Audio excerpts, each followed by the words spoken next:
So what should parents of the rich do, or the rich parent do, apart from giving the children the necessities of life?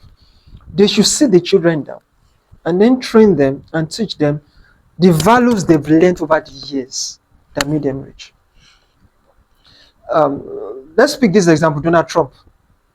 His father was a wealthy man, but we will find out that Donald Trump did not just blow away the wealth.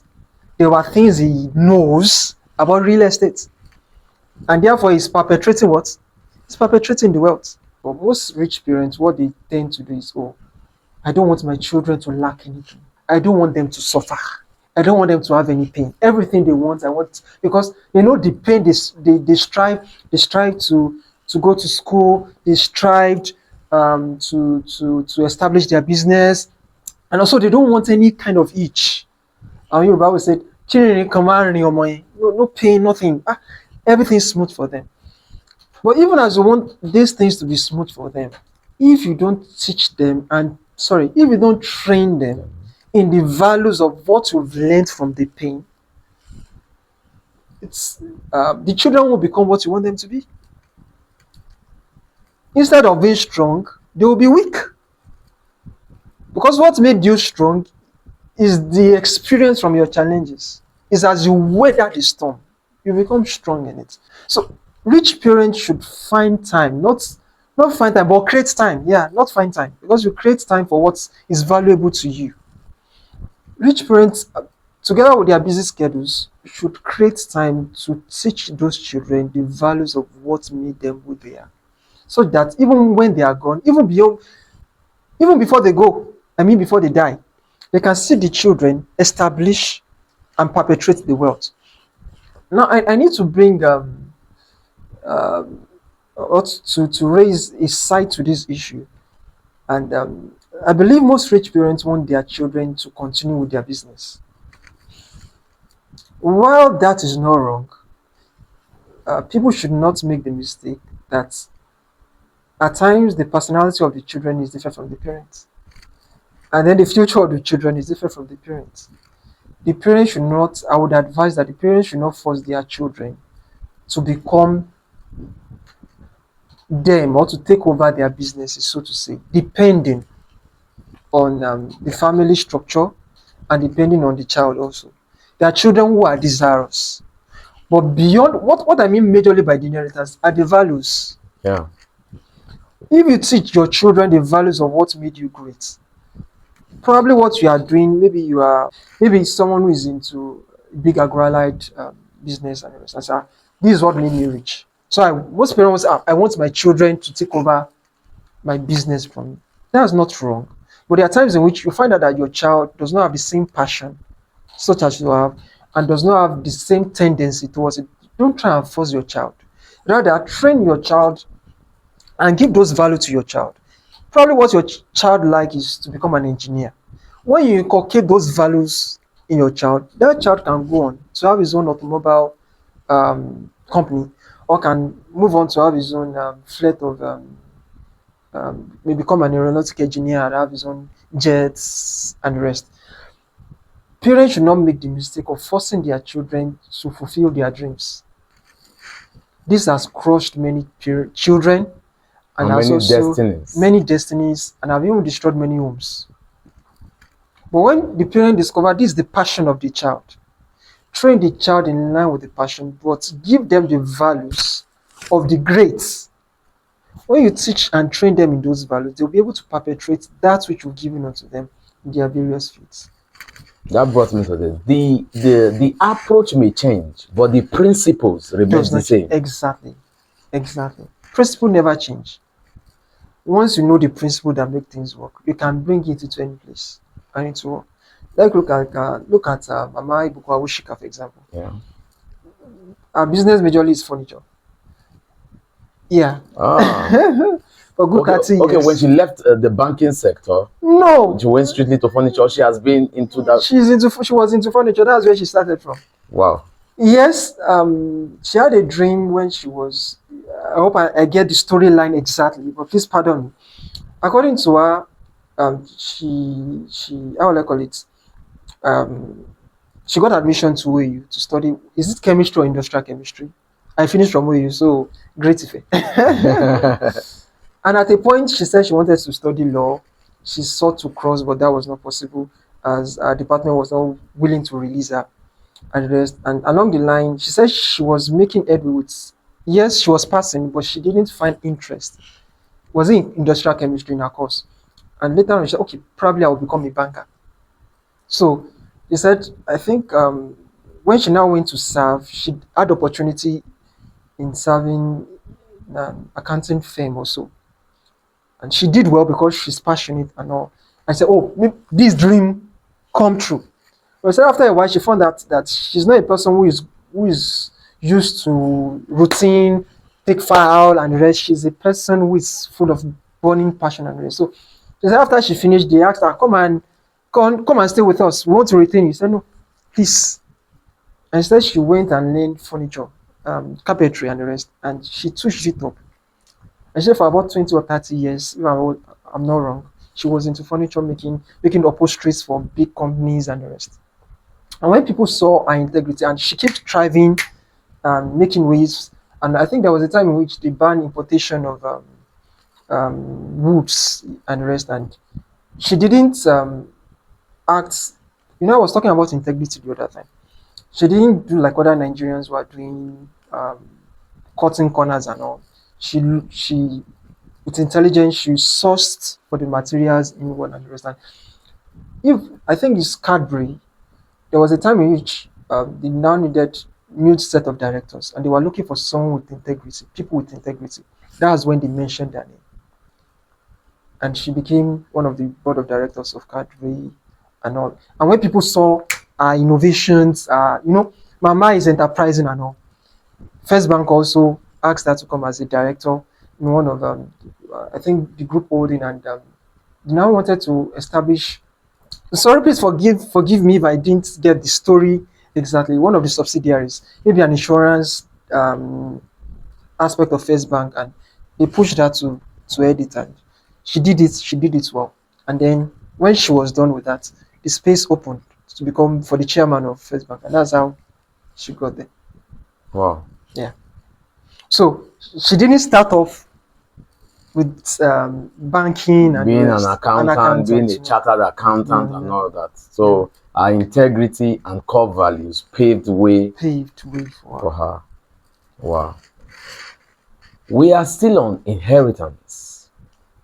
The actual inheritance is beyond the physical possessions. Exactly. The core values is the real deal when it comes on inheritance.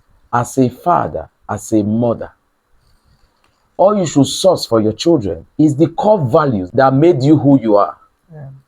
Whatever you are giving to that child, make sure is something that is worth it, that is what who you are, that you will be very happy to see your child replicate it, either while you are gone or even when you are still here. Barrister Ife Aderoba, you are really doing justice to it, and we are very proud to have you. I want you to draw a line. Yes. We have seen you mentioned Dangote, the third generation now, is still flaunting the wealth. Exactly. Because there is a core value. I want you to draw a scenario using Nigeria as a case study. We have been talking about core values as an inheritance. And this core value, in Nigeria today, we have a core value that the Northerners see as an inheritance. Yeah. The Easterners, they see it as an inheritance. While we from the Southwest, across the zones, we have the Southwest, the South-South, the Southeast, and the North. But we are going to narrow it down using the North, the East, and the West. Okay. Thanks for this question. I think just like I shared, apart from what we are born with or what is prevalent in our community, we need to move beyond our circles and borrow leaves from other tribes, other regions, even other nations, so that we become excellent in whatever we do. And sincerely, God has blessed this nation with, just like you said, we'll divide it into the three regions, major regions. Of course, we have the Hausa, the Fulani, and at least the three major regions.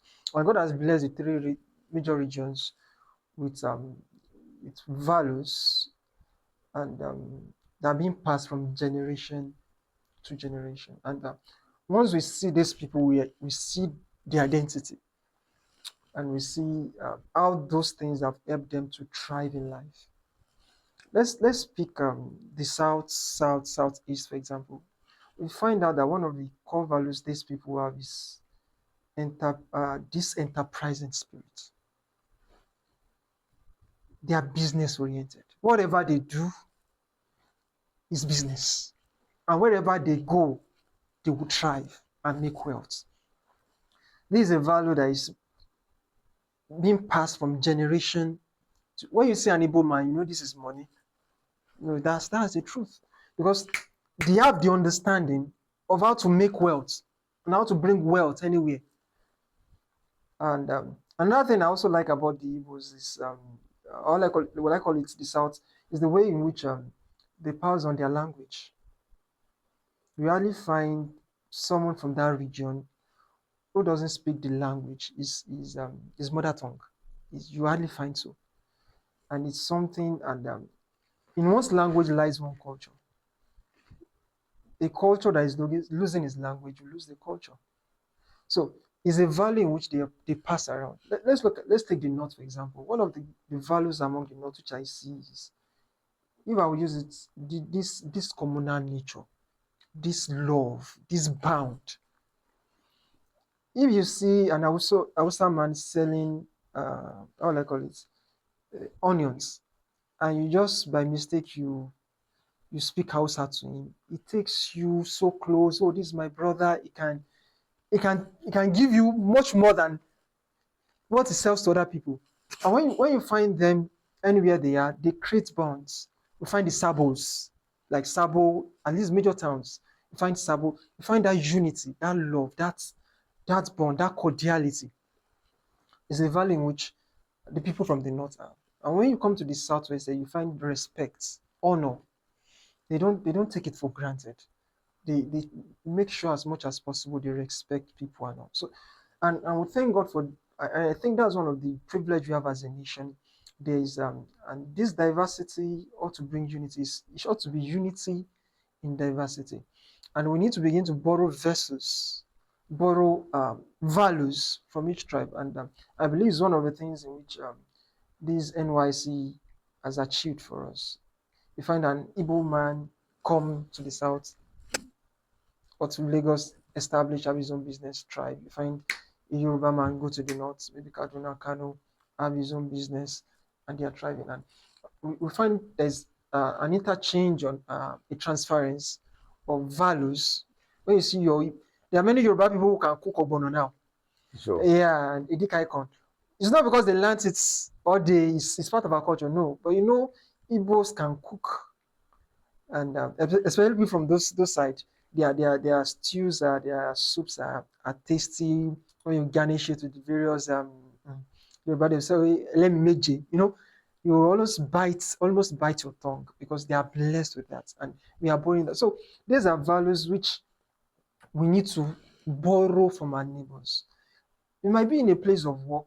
Thank God for the federal establishment. Someone who is a northerner can be transferred to Yoruba land. You can see your neighbor. How is this neighbor training the child to do this? Learn it. Bring those values. You find that you don't have it. Maybe you only have a civil servant mindset because of your training, and you know that I don't want my children to be waking up from morning till night eating the bread of bread of labor. So how do you call it? Just striving without making ends meet. You need to. Most civil servants, by at the end of the month, they check their paycheck. They already have debts. There's nothing to cover and the rest. But I have a friend or someone beside me who is always, everything he has is more than sufficient. Learn from him. You might not be able to do it yourself or engage in it yourself because maybe you are old. Learn those things and teach your children those values and let them fly with it.